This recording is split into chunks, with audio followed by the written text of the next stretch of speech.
Nabulagan ng kudeta sa Senado, si Senate President Tito Soto biglang lumutang si Senator De La Rosa para kumpletuhin ang boto para siya'y mapatalsik.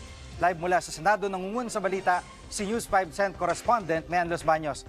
Mian, ang daming ganap dyan sa Senado at paano ba napalitan? Kasi last week pinag-uusapan natin na kumbaga kampante Senator Soto pero mukhang na blindside siya, Mian. Nako, Jiggy, talaga namang nalunesan tayo ng pare-pareho dito sa Senado dahil talagang tama ka may ugong-ugong itong kudeta na ito, pinakamalakas nitong weekend. Pero hanggang kanina kasi, Jiggy, sa mga source natin mismong mga senador, wala namang umaamin. At kung may umamin man, sinasabi nila walang sapat na numero yung grupo nila Senator Alan Cayetano. Kaya nagkagulatan talaga kanina nung magbukas yung sesyon at agad na nagmosyon si Senator Alan Cayetano na ipabakante lahat ng posisyon sa Senado, partikular lalo kasama dyan yung Senate President dahil anya nakakuha na sila ng 13 boto o mayorya para palitan si dating Senate President Soto. At pagkatapos niyan, Jiggy, agad din namang ninominate ni Senator Amy Marcos si Senator Alan Cayetano na pumalit bilang Senate President. Let's now go to the details of the voting. After kasi mabakante yung posisyon, muna Jiggy, nagbotohan. Ibabakante ba yung posisyon o hindi? Nanalo yung pagbakante. Meaning, natanggal na, nakudeta na doon si Senator Soto. Pangalawang botohan is sino ang uupong Senate President. So, kaya na sinabi ko, na-nominate si Senator Alan Cayetano and he got 13 votes.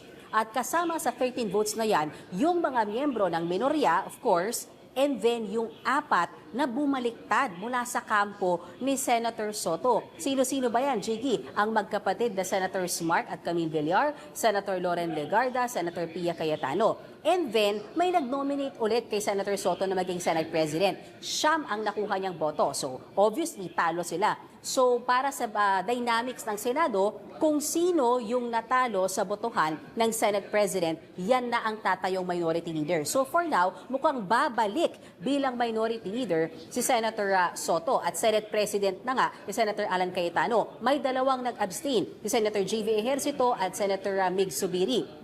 Ang sabi ni Senator Mig Zubiri sa kanyang maikling paliwanag, ayaw na niyang ma-identify bilang minority o majority ngayon sa ilalim ng bagong liderato, kaya mas ginusto na raw niya na mag-abstain na lamang. So balikan lang natin, ano bang nangyari? So ibig sabihin yung dating mga minorya, huwag tayong malito, sila Senator Amy Marcos, Senator Dante Marcoleta, Senator Ping Lacson, Senator Robin Padilla, Senator Bongo, yung mga yan, sila na ngayon ang majority. And then yung dating majority block, sila Senator Ping Lacson, Senator Soto, Senator Win Gatchalian, Senator Bam Aquino, Senator Rizon Teveros, sila na ngayon ang bumubuo ng minority block.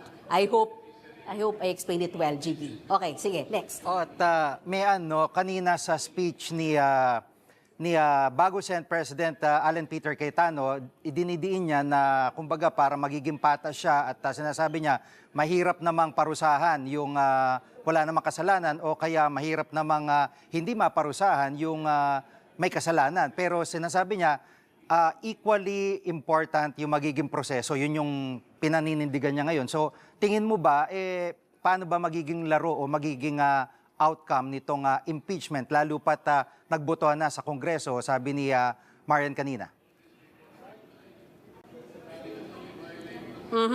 Natanong natin yung kabababang si Senator Tito Soto, no?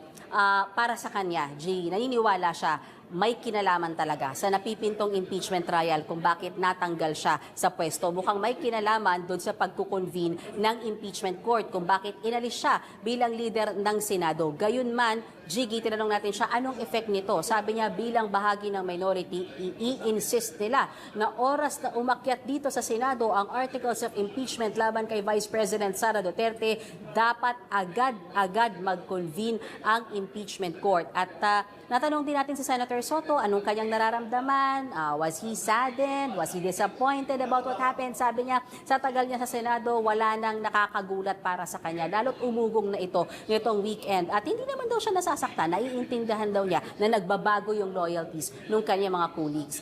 Jiggy, kung ready yung soundbite natin kay Senator Tito Soto, siguro i-play natin. But you let me know kung hindi, I can just read siguro yung kanyang sinabi. Sige. Wala pa, Mayan, at babalikan natin. Pero sige, pwede mong basahin muna pansamantala. Okay. Yeah. Ito yung tanong natin sa kanya kay Senator Tito Soto, is this because of impeachment? And he said, quote, probably that's a very strong possibility because if I were the Senate President, once the House approves the articles of impeachment and sends it to us, I will constitute and convene the impeachment court. Ito yung sabi niya pa, we will insist that the Constitution must be followed by the Senate. Unquote. And then, Jiggy, sa unang speech niya, matapos syempre, nag-oath taking na rin kanina, no, si Senate President Alan Peter Cayetano. Pagkatapos niyan, siya ay nagbigay ng speech at nilinaw niya, walang kinalaman sa impeachment itong pagpapalit ng liderato. I hope we have our soundbite right now. Pwede natin pakinggan itong sinabi ni Senate President Alan Peter Cayetano. Hindi ko kayo sinisisi kung sinasabi niyo sa news na ang pagpalit ng leadership ay tungkol sa impeachment. Hindi po. The impeachment is enshrined in the Constitution. The impeachment will be much, much more than dismissing a complaint because of political affiliation. And it's also much, much more than convicting someone without evidence. Parehong hindi pwede yun.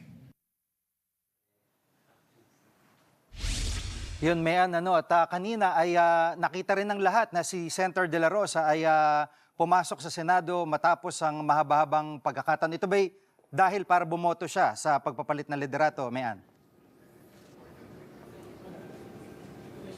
Jiggy, kota tayo sa dami ng gulat talaga ngayong hapon na ito mula sa pagpapalit ng liderato hanggang sa pagdating ni Senator Bato de la Rosa. At sabi nga ni Senator Alan Cayetano, mabubuo yung 13 votes dahil nga rin physically, kasi alam naman natin, Jiggy, just to review it, hindi ka pwedeng bumoto sa kahit anuman, motion man yan, o pagpapalit ng liderato, o anumang panukalang batas, nang hindi ka present sa Senado. So, after 5 months, Jiggy, na absent si Senator Bato de la Rosa, ay nakita natin siyang muli kanina sa session, and I believe until now ay nasa session hall pa rin siya, at naging emosyonal si Senator Bato de la Rosa. Sabi niya, ano ba namang klaseng gobyerno ito? Dahil hindi raw siya pinapapasok sa loob ng plenaryo. Sabi pa niya, ang kanyang term ay nakipag-wrestling o nakipambuno raw siya sa mga tauhan ng NBI sa baba dahil ayaw siyang paakitin at papasukin sa plenaryo. So tinanong ko rin siya, bakit nga ba kasi siya pumasok ngayong araw na ito at yan ba ay may kinalaman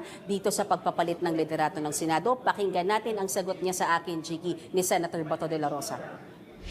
Why are you here, sir? Bakit po kayo napapasok today, sir? Ay, ang Senator ng Republic. Kung hindi ko mapasok, ginahanap niyo ako. Di ba? Ngayon mapasok ako, tatanungin niyo ako, bakit ako pumapasok? Pati, sir, may kinalaman sa pag-cuser para makabuo ng numbers po?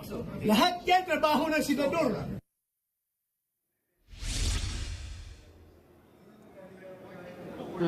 Jiggy, ayon mismo kay Senate President Alan Peter Cayetano, kaya may mga tauhan ng NBI ngayon dito sa loob ng premises ng Senado ay para naman daw ihain o isilbi kay Senator Bato de la Rosa yung ICC warrant. Pero ang sinasabi, mukhang wala silang dalang physical copy. But we also got an interview with former Senator Trillanes kanina lamang, and he showed to us yung copy ng ICC warrant na anya ay kasama siya ng NBI na isisilbihan kay Senator Bato de la Rosa. And that remains to be fluid, Jiggy, because until now, bago ako tumayo dito para mag-live, galing ako sa loob, nagtatanong ako paulit-ulit kay Senator Bato, what's his plan? Hindi niya ako sinasagot. Basta ang alam lang natin, Jiggy, hindi siya lumalabas ng plenaryo. And up to what extent poprotektahan ng liderato, lalo with the new leadership, with Senate President Alan Peter Cayetano, kung hanggang saan poprotektahan sa Senator Bato de la Rosa para siya ay hindi maaresto, that is yet to be seen. At kaya hanggang mamaya andito tayo para bantayan yan. Yan muna ang latest, Jiggy. Balik sa'yo. Yan po ulat ni Men Los Baños, live mula sa Senado.